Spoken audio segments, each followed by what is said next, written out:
오늘도 이 말씀을 통해서 하나님의 지혜를 깨달아 이 세상 가운데서 그 말씀에 순종하고 또한 승리하는 삶을 사시는 우리 성도님 되시기를 주님의 이름으로 축원드립니다. 오늘부터는 저희들이 대강절을 지내고 있습니다. 24일까지가 대강절 기간입니다. 이 기간 동안에 아기 예수로 이 땅에 오신 예수님을 묵상하면서 그 크신 사랑을 몸으로 정말로 체험하는 그런 은혜 시간들 되시기를 주님의 이름으로 축원드립니다. 여러분, 오늘 제목이 주님을 뵙기 원합니다인데요. 이 주님을 뵙기 원하는 것은 모든 신앙생활을 하는 성도들의 바람 중에 바람일 것입니다. 뜨겁고 열정적인 신앙생활을 하시는 분들 중에는 나는 주님을 만났어, 주님을 배웠어 라고 고백하시는 분들이 참으로 많이 있습니다. 여러분들도 그런 체험을 하셨습니까? 주님을 만나셨습니까? 이처럼 많은 신앙인들은 정말로 그 뜨겁게 신앙생활을 하시는 분들은 그 체험적인 신앙이죠. 그 체험적인 신앙을 갖게 되고 또한 하고 계신 분들이 많이 있습니다. 근데 그러한 체험들 중에는 기도하는 중에 방언이 터졌다거나 아니면 예언의 은사를 받았다거나 아니면 치유의 경험이 있다거나 아니면 환상을 본다거나 아니면 말씀 가운데서 뭔가 큰 것을 깨달아서 정말로 자신의 죄라든가 하나님의 살아계심을 깨닫게 되는 그런 경험들을 하게 됩니다.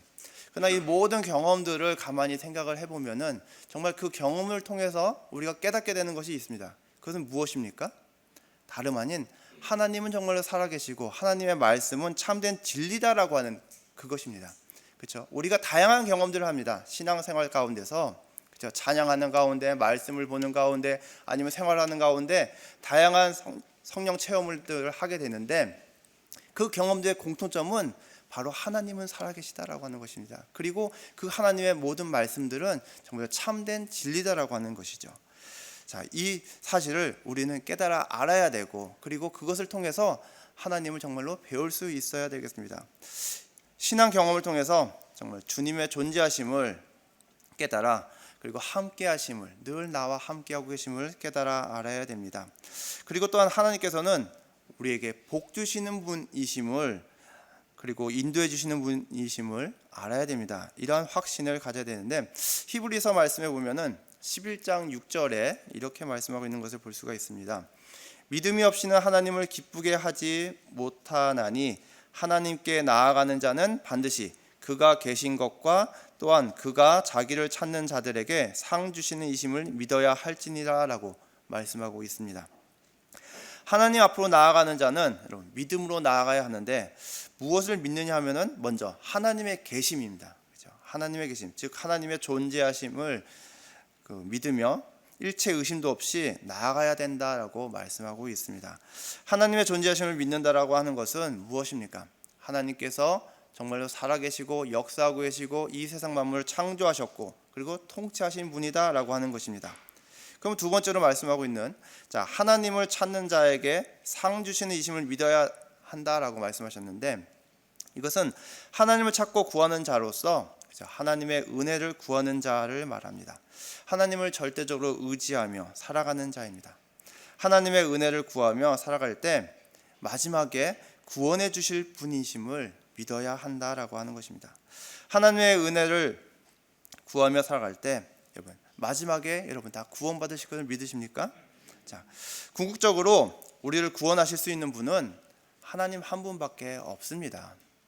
다른 이 세상 그 무엇도 아무리 강력해 보이고 아무리 좋아 보여도 그것이 우리를 구원하지 못합니다.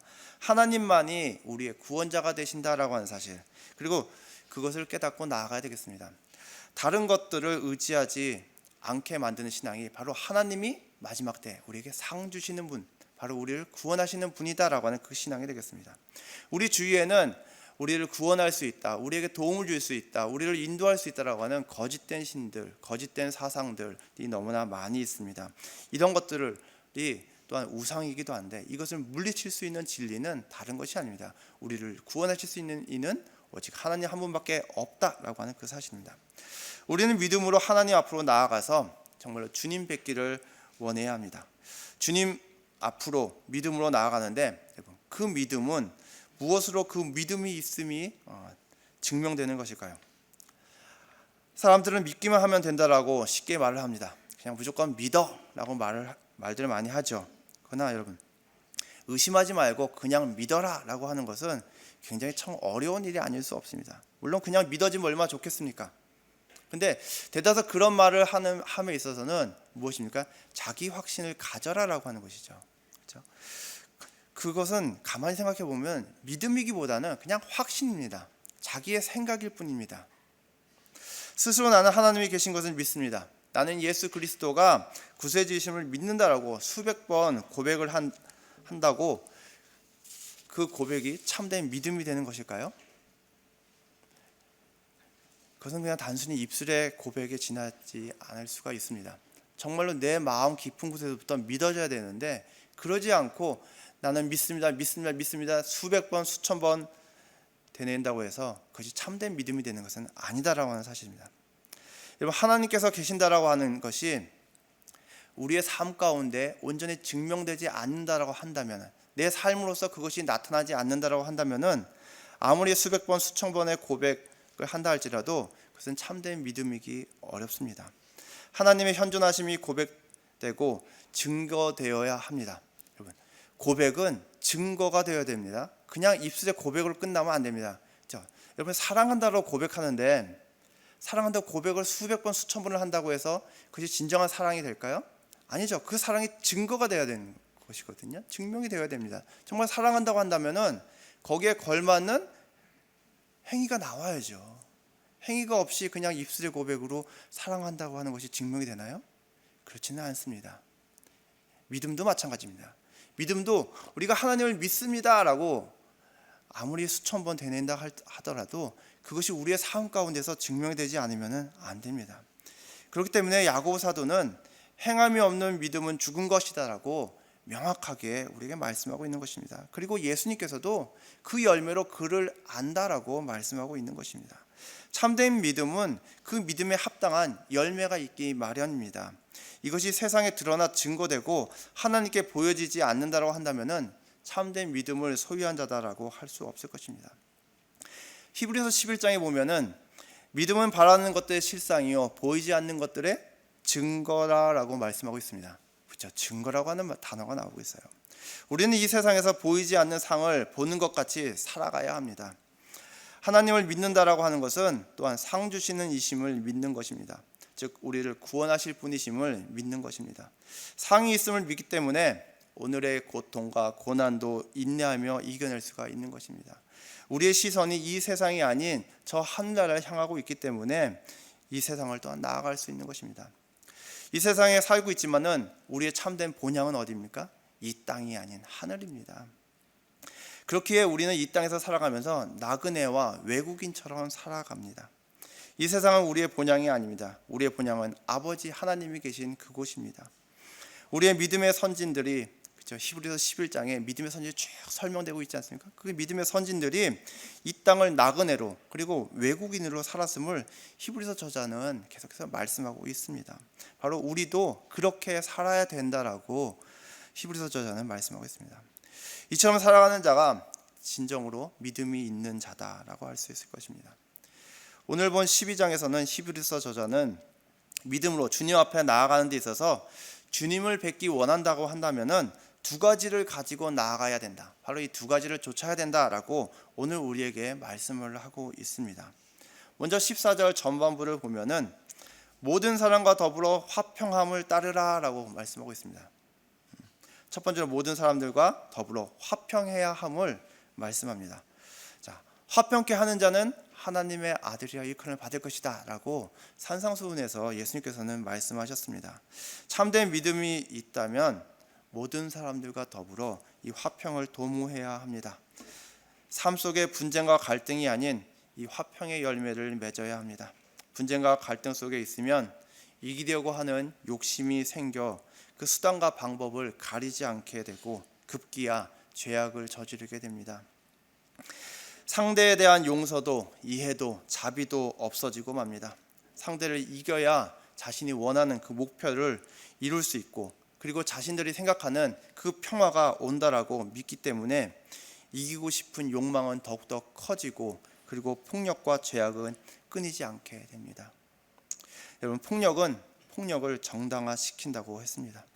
예수님께서도 칼을 가지는 자는 다 칼로 망하느니라라고 베드로에게 말씀하셨습니다.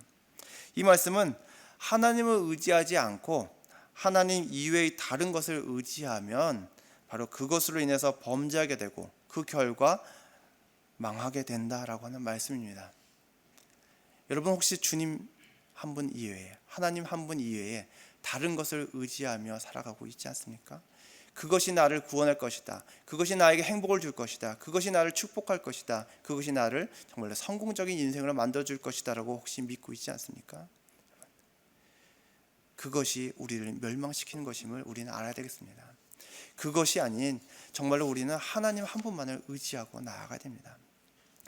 모든 사람과 더불어 화평하기 위해서는 이웃과 형제의 잘못에 대해서 정말로 용서해야 하고 사랑해야 하고 그리고 그 형제를 이해해 주어야 하고 인내해야 하고 또한 도와주어야 합니다.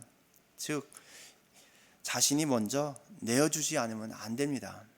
자신이 내어주지 않고 받아야 무엇이 이루어진다? 화평이 이루어진다? 그런 것은 없습니다. 즉 자기 희생이 없이는 화평을 도모할 수 없다라고 하는 것입니다. 예수님께서 우리에게 화평을 주시기 위해서 어떻게 하셨습니까?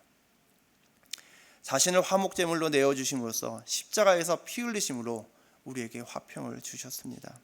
예수님께서는 자신을 희생시킴으로써 하나님과 인간 사이를 막고 있던 죄의 벽을 허무셨습니다. 주님께서 걸어가셨던 길을 우리도 걸어야 합니다.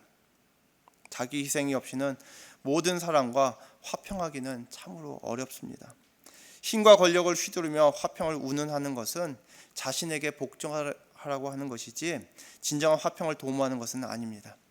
강자가 약자를 힘으로 지배하면서 자신의 말에 복종하면 아무 문제 없이 평화로울 수 있다라고 말하는 것은 지배자의 논리입니다. 우리는 폭력과 강압으로 평화가 구현되고 지켜지는 것이 아님을 성경 말씀을 통해서 배워야 합니다. 예수님께서 주시는 평화는 자신의 희생을 통해서 구현되었고 또한 유지되었습니다. 성도들은 자신은 믿음이 있다라고 생각을 합니다. 많은 분들이 난 믿음이 없어 라고 말을 하지만은 사실 그 내면 깊은 곳에는 나는 그래도 믿음이 있어 라고 생각을 합니다. 그래서 주님 앞에 담대히 나아갈 수 있고 그리고 또한 주님을 뵐 수 있다라고 생각을 합니다. 그런데 주님께서는 우리에게 무엇을 요구하실까요? 너의 믿음을 보여라 라고 말씀하십니다. 우리가 입술로는 참 주님을 믿는다, 주님을 사랑합니다, 많은 말들을 합니다. 근데 주님께서는 너 입으로 말만 하지 말고 정말 그것을 너의 삶을 통해서 내 앞에 보여봐라 라고 요구하고 계십니다. 삶 속에 진정한 믿음의 행위들이 나타나고 있는지, 믿음의 행위를 통해서 하나님의 존재하심을 그리고 하나님께서 이 세상을 통치하고 계심을 나타내고 있는지 우리는 철저히 자신을 돌아보아야 하겠습니다. 자, 14절의 두 번째 명령은 모든 사람과 더불어 거룩함을 따르라 라고 하는 것입니다. 거룩함을 따르라고 하는 말씀, 여러분 거룩이란 무엇입니까? 언어적으로는 이것은 분리, 구별 또는 차단 등의 의미를 가지고 있습니다. 성도, 거룩한 물이라고 하는 것은 이 세상 것에 물들지 않고 구별되지 않게 살아가는 것이 아니라 정말 하나님의 백성으로서 그리고 하나님을 경외하는 자들로서 이 세상과는 구별된 자들로서 살아가는 자, 바로 그들이 성도다라고 말씀하고 있습니다. 이 세상은 이러이러할지라도 우리는 하나님의 백성이기 때문에 그와는 다르게 생각하고 다르게 행동한다라고 하는 것, 그것이 우리에게는 필요합니다. 세상 사람들이 아무리 이것이 맞는다라고 할지라도 우리가 하나님의 말씀의 진리에 그 비춰보았을 때 그것이 아니다라고 할 때는 노를 말하고 그리고 정말로 하나님 말씀에 순종하고 나아갈 수 있는 믿음이 우리에게는 필요합니다. 세상과 구별된 말과 행동, 그것은 하나님에 대한 절대적인 그 믿음에서 나오는 것입니다. 이와 같은 믿음은 하나님을 경외하게 합니다. 하나님을 경외하기 때문에 우리는 하나님이 지으신 모든 피조물에 대해서 연민이 있습니다. 하나님께서 사랑하시고 구원하시려고 하는 그 마음이 깨달아지기에 정말로 가난하고 고난 가운데 있는 자들을 그냥 돌려보내는 것이 아니라 그들을 정말 진정으로 사랑하고 그들을 도와줄 수가 있는 것입니다. 야고보 사도는 거룩이라고 하는 것에 대해서, 경건이라고 하는 것에 대해서 이렇게 말씀하고 있는 것을 볼 수가 있습니다. 야고보서 1장 27절에 보면은 하나님 아버지 앞에서 정결하고 더러움이 없는 경건은 곧 고아와 과부를 그 환난 중에 돌보고 또 자기를 지켜 세속에 물들지 아니하는 그것이니다라고 말씀하고 있습니다. 하나님 앞에서 정결하고 더러움이 없는 경건, 이것은 성도로서 반드시 추구해야 하는 경건입니다. 바로 행함이 있는 경건입니다. 일반적인 생각에는 뭔가 경건, 거룩 그러면은 속세를 떠나서 뭔가 좀 구별된 거룩한 장소, 거룩해 보이는 그런 곳에 가서 정말로 뭐 1000번 제사를 드리든지 아니면 천일 동안 기도를 하든지 뭔가 매일 말씀을 읽고 묵상하고 기도해야 하는 것처럼 보이지만은 야고보 사도는 그렇게 해라라고 말씀하고 있지 않습니다. 고아와 과부를 그 환난 중에 돌보고 자기를 지켜 세속에 물들지 않는 것이다라고 말씀하고 있습니다. 즉 행위적으로는 하나님께서 아끼고 돌보는 자들을 위해 헌신하면서 그리고 세상의 법칙을 따르지 않고 하나님의 법을 따르는 것이라고 말씀하고 있습니다. 참된 경건은 하나님에 대한 그 경외심과 믿음이 없이는 여러분 불가능한 것입니다. 그리고 우리가 경건해질 때에 정말로 하나님 앞에 나아갈 수 있습니다. 경건한 삶을 살지 않으면서 우리가 성화되어지지 않고서 하나님 앞에 설 수 있는 사람은 아무도 없습니다. 자, 14절 말씀을 다시 한번 보면은 모든 사람과 더불어 화평함과 거룩함을 따르라. 이것이 없이는 아무도 주를 보지 못하리라라고 말씀합니다. 여기서 주님을 본다라고 하는 것은 무엇일까요?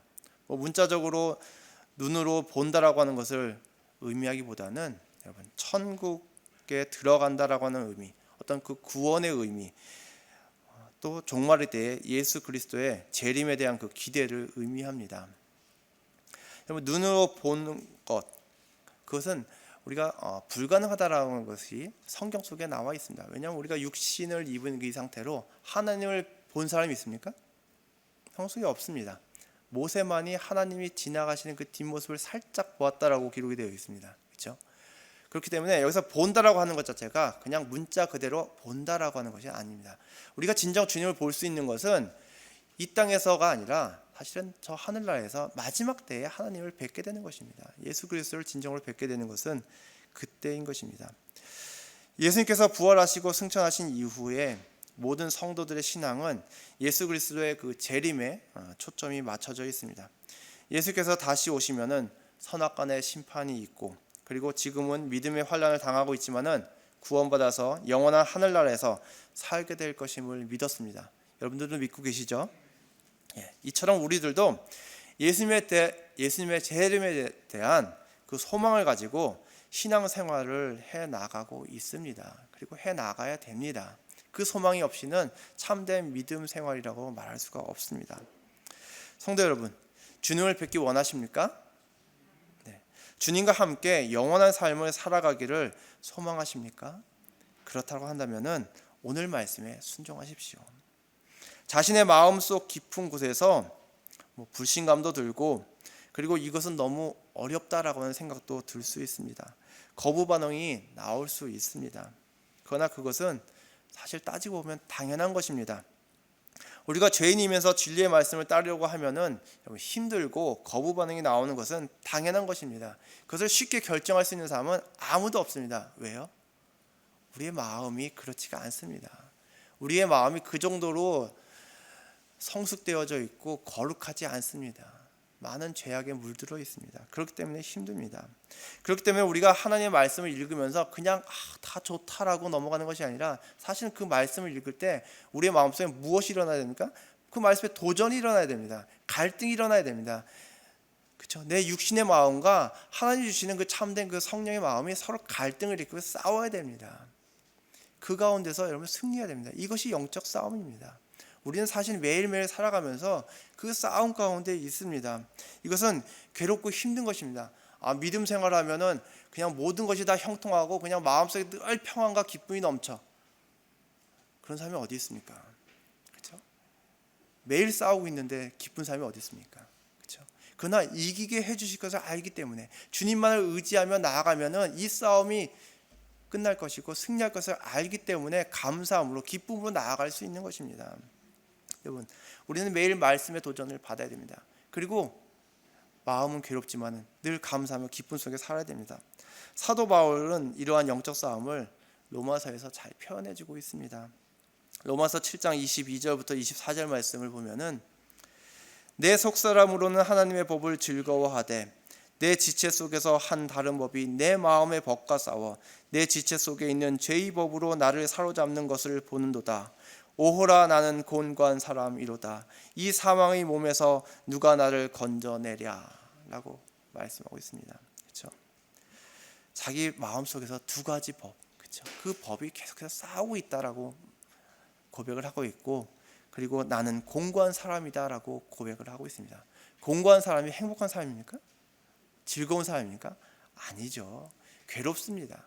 그러나 자신을 이 사망의 몸에서 누가 건져내랴 하면서 바울은 25절에 우리 주 예수 그리스도로 말미암아 하나님께 감사하리로다라고 고백하고 있습니다. 여러분, 믿음이 있다라고 해서 괴로움이 사라지는 것은 아닙니다. 마음속에서의 영적인 싸움은 계속됩니다. 그러나 우리의 소망 되신 예수 그리스도가 승리하게 해주실 것을 믿기 때문에 우리는 감사하며 기뻐하며 찬양하며 나아갈 수가 있는 것입니다. 모든 사람과 더불어 화평함과 거룩함을 따르지 않으면 천국에 들어갈 수가 없습니다. 이 세상 속에서 성화되지 않고는 하나님을 깊이 경험할 수 없고, 그리고 만날 수가 없습니다. 주님을 뵙기 원한다고 한다면은 성화의 길을 걸어가야 합니다. 그리고 우리는 이미 그 길을 뭐 하고 있어요? 걷고 있습니다. 여러분, 성화의 길을 우리 이미 신앙생활을 하면서 걷고 있는 것입니다. 지금부터 걸어가야 되는 것이 아니라 이미 걸어가고 있습니다.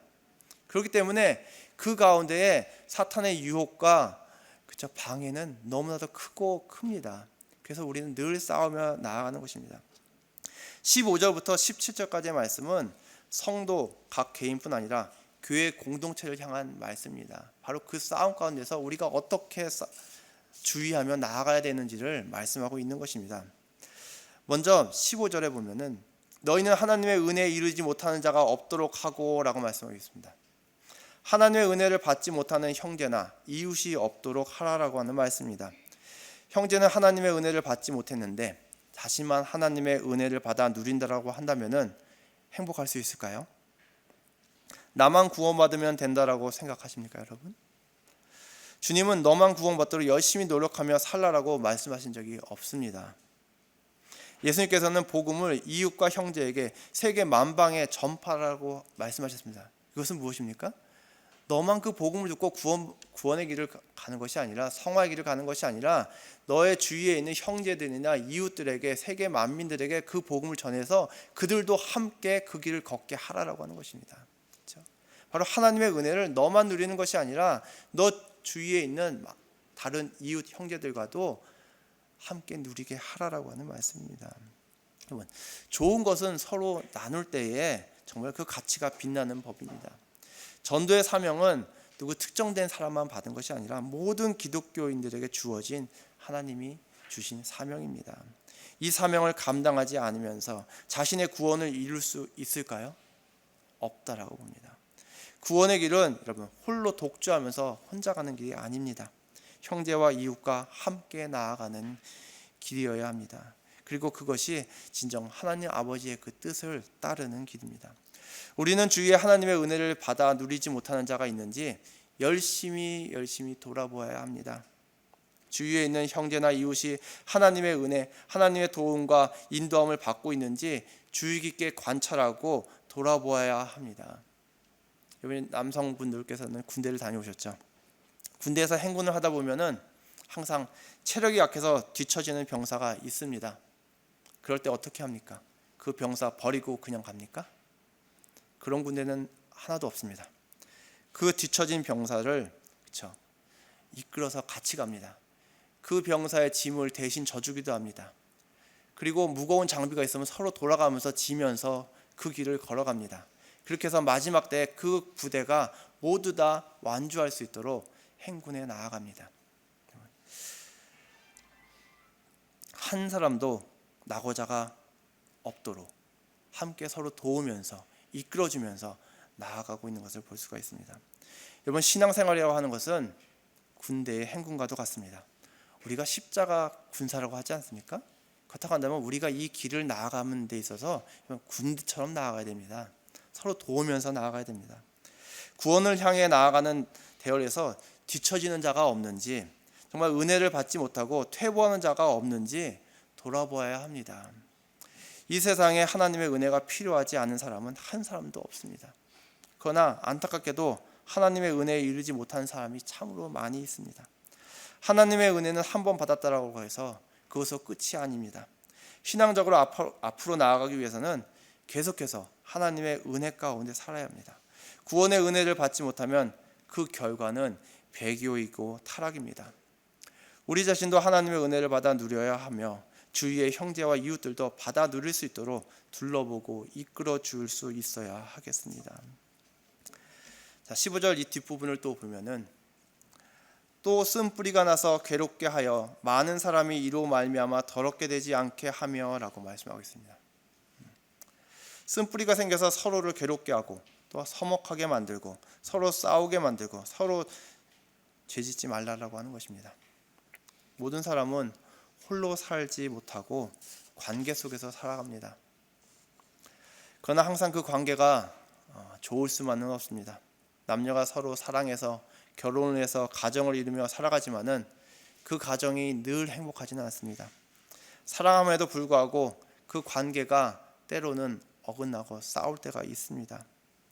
티격태격 싸우기도 합니다. 사랑과의 관계는 늘 좋지 않습니다.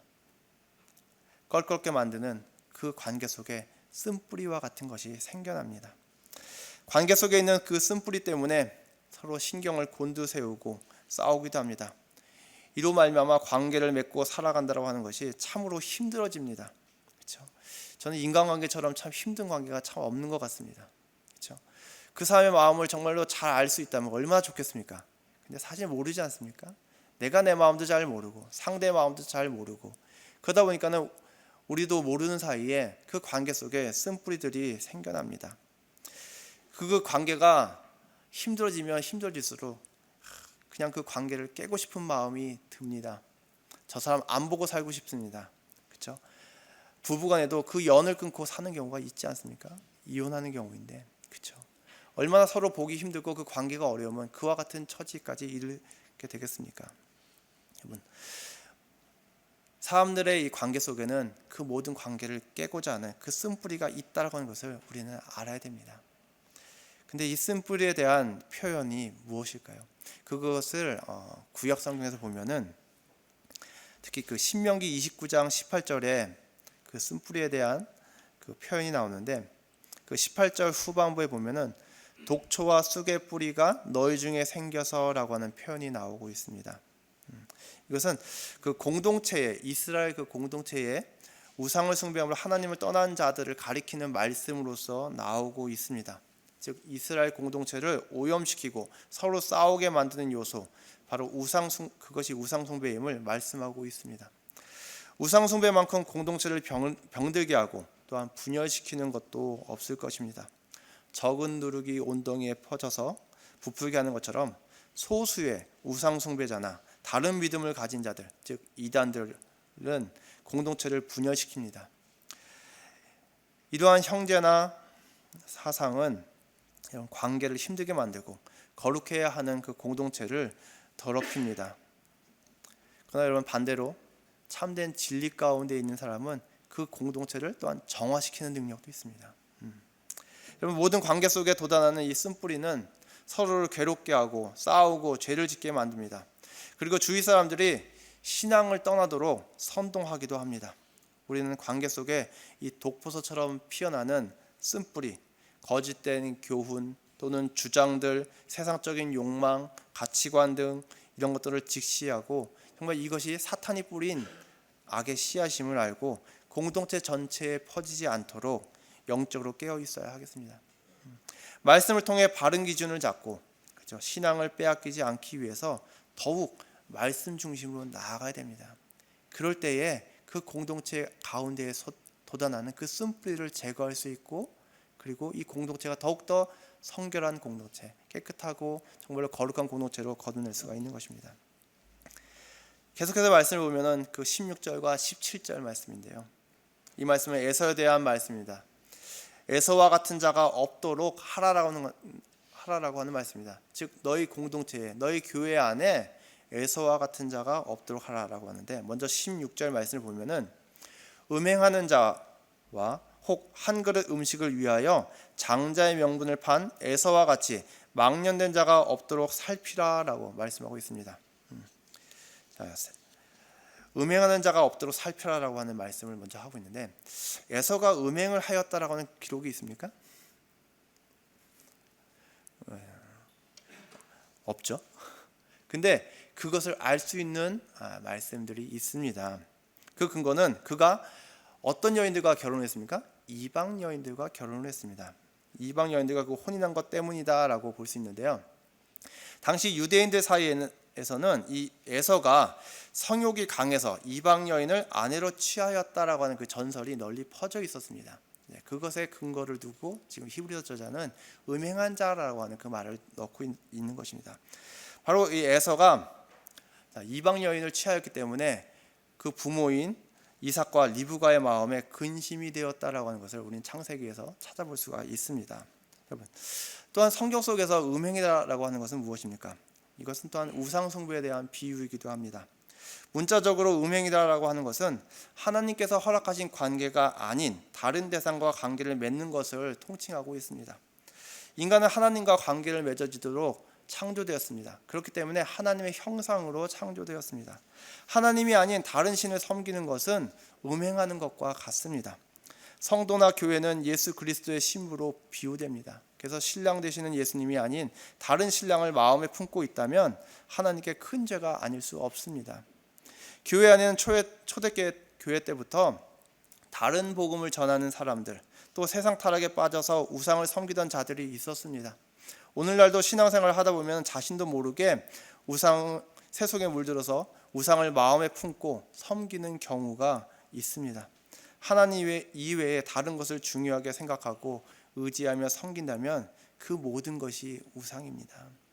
우리는 하나님의 말씀이 아닌 세상의 다른 가치관을 더 중요시하며 세속에 물들지 않도록 서로를 돌아보고 말씀으로 격려하고 또한 이끌어 주어야 하겠습니다. 그 다음 네 번째로는, 이게 네 번째가 되는데요, 한 그릇 음식을 위하여 장자의 명분을 판 에서와 같이 망령된 자가 없도록 살피라라고 하는 것입니다. 하나님께서 맡겨주신 사명을 경솔히 여기는 죄를 짓지 않도록 그 영적인 가치를 알려주고 또한 사명을 다할 수 있도록 격려해 주라는 것입니다. 여러분, 16절에 에서의 경솔함을 빗대어 말씀하고 있는데, 우리가 잘 알듯이 팥죽 한 그릇에 자신의 장자의 명분을 동생 야곱에게 팝니다. 장자의 명분이라고 하는 것은 무엇입니까? 그것은 아버지의 기업을 상속하는 권한이며 또한 아버지를 통해 주시는 하나님의 약속된 복을 받는 권한입니다.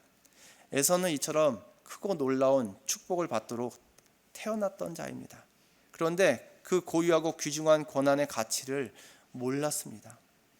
장자의 명분이 팥죽 한 그릇에 판다고 팔리는 것은 아니지만은 장자의 명분을 그 정도로 하찮게 여겼다라고 하는 것입니다.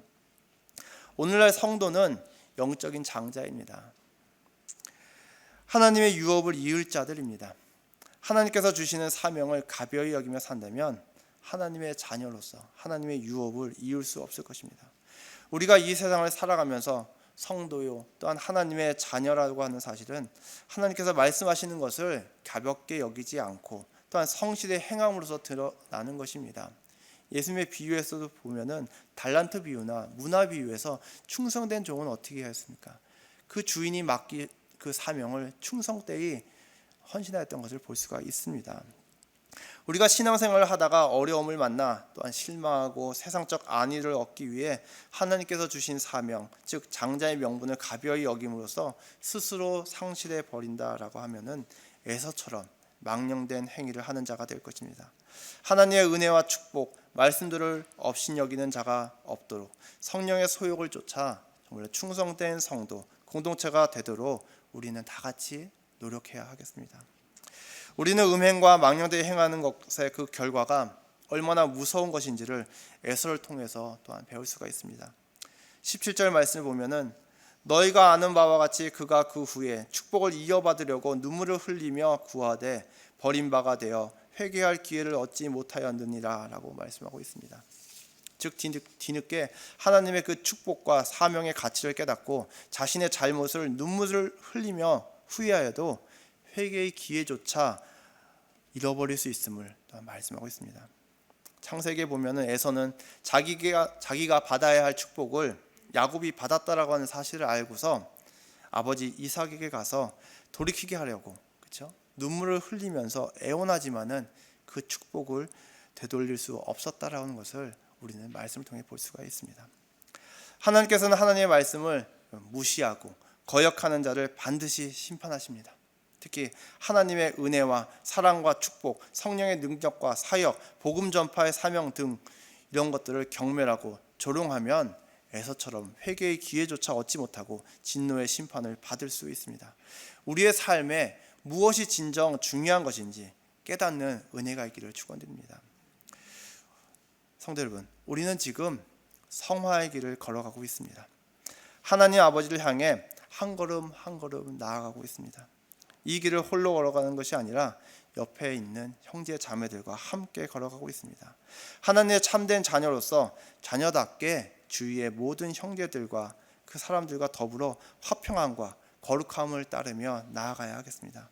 말씀과 성령을 좇아 사랑으로 서로 돌아보며 또한 이끌어주고 도와주고 섬기며 나아가야 하겠습니다.